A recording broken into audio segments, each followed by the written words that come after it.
And have your attention here in the Media Center. We'll continue on with today's Monster Energy NASCAR Cup Series media availability. And we're joined by none other than Martin Truex Jr., driver of the number 78 Furniture Row Racing Denver Mattress Toyota.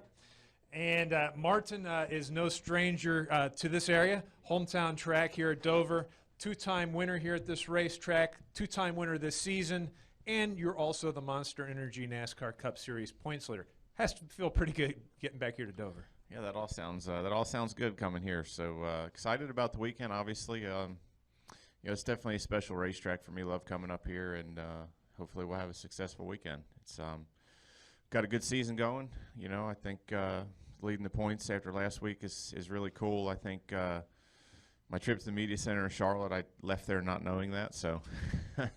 I was surprised that nobody talked about that, but definitely excited about it, and hopefully we can hang on to that for the rest of the season. Okay, we'll open the floor up for questions. If you have questions for Martin, please raise your hand. We will get a wireless microphone to you. Questions for Martin Truex Jr. We'll start with Bob and work our way around. Bob's not allowed to ask questions anymore. Bob Hocker, ESPN. Why are you following me all the time? Does the fact that the Gibbs cars ran better last week, even though you've been running well, they had struggled, is that any help to you and your program? It certainly doesn't hurt. Anytime guys you're sharing info with and, doing things together fast, it helps you. So, fortunately for us, we've been pretty consistent this year, but if we do show up somewhere and we're off, that's certainly gives you that confidence to, to look at what they're doing and use more of that. But, I think all in all, it's just, they've kind of just started doing a little bit more of what we're doing, I guess. I don't know. Go next to Tom. Hey, Martin, Tom Jensen, FoxSports.com. Given that this is the closest thing you've got to a home track, how big is winning here for you? Well, winning's huge anywhere, but just here for me, it's extra special. I think I've generally have more friends and family at this race than any race I go to, just because of the close proximity to where I grew up. And, for me personally, just I've got a lot of really good memories here, coming here to race in the Busch North Series back in the day and, made my first Xfinity start here and just have a lot of good memories, honestly. So it's special for me here to win. It's hard anywhere and it's special anywhere, but here is definitely a little bit sweeter. Additional questions for Martin? Go to Dustin. Dustin Long, NBC Sports. Martin, there's only like 3 guys within 10 playoff points of you at this point as we near kind of the halfway point of the regular season. How have you seen the stage racing, the playoff points kind of play out, and what's kind of surprised you with kind of what you've seen so far, and just, if nothing else, just the points and how it's laid out? Yeah, I think, we've generally done a good job of being able to collect some of those points, but we've been consistent. We've been running up front, and we've led the most laps, and that's a big part of getting those stage wins and those bonus points is just being up front consistently. I mean, that's really what that shows you. So I don't think anything really surprises me about the stages. I do think that we've seen guys that haven't been able to run up front. If the cautions fall right, they really are willing to take a big gamble to try to get some of those stage points. We've seen that consistently week in and week out. Last weekend we lost an opportunity to possibly get another stage win just by losing, I think, 3 spots on pit road with 5 or 6 laps to go in one of those stages. So it's everybody's pushing hard to get them. They're going to be really important. We were actually talking about them today in the hauler, how important they're going to be come playoff time. And the guys that don't have them are going to be scratching their heads saying, well, why didn't we get more of these playoff points throughout the season? So it's going to be big, and we're just happy we've been able to collect a bunch of them so far. What was the discussion like, or what were you guys talking about when you brought it up today? We were just talking about how big we think it's going to be.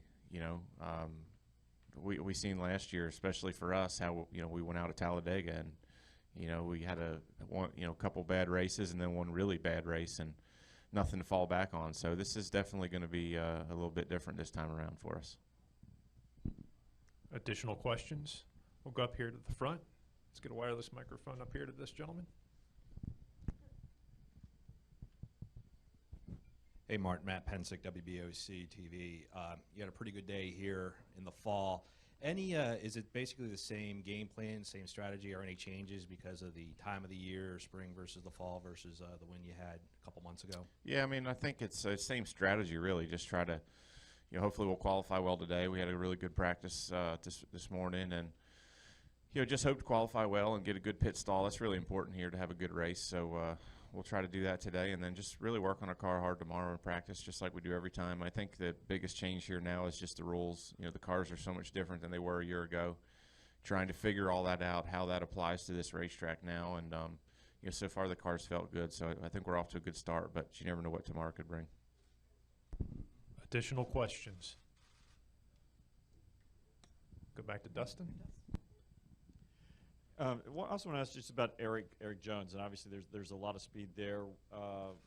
What does it take for that team, or what does that team have to do to kind of get over that hump to get that first win, and how much of a climb is that, and how much pressure is it now that a couple other guys here recently have gotten their first win of the season?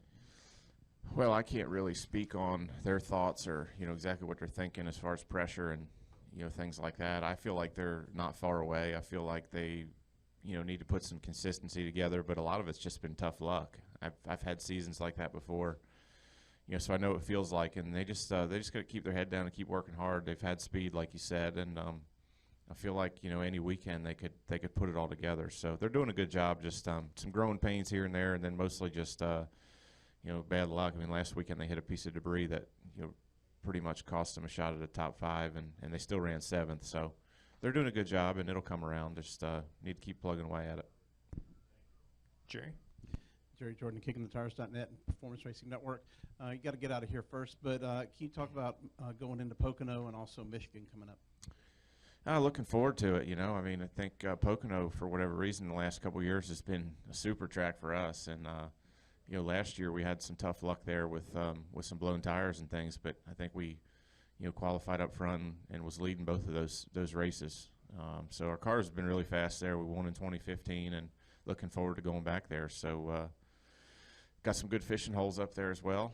Got to hit, and got to have those important things lined up like that. But Michigan's a fun place as well.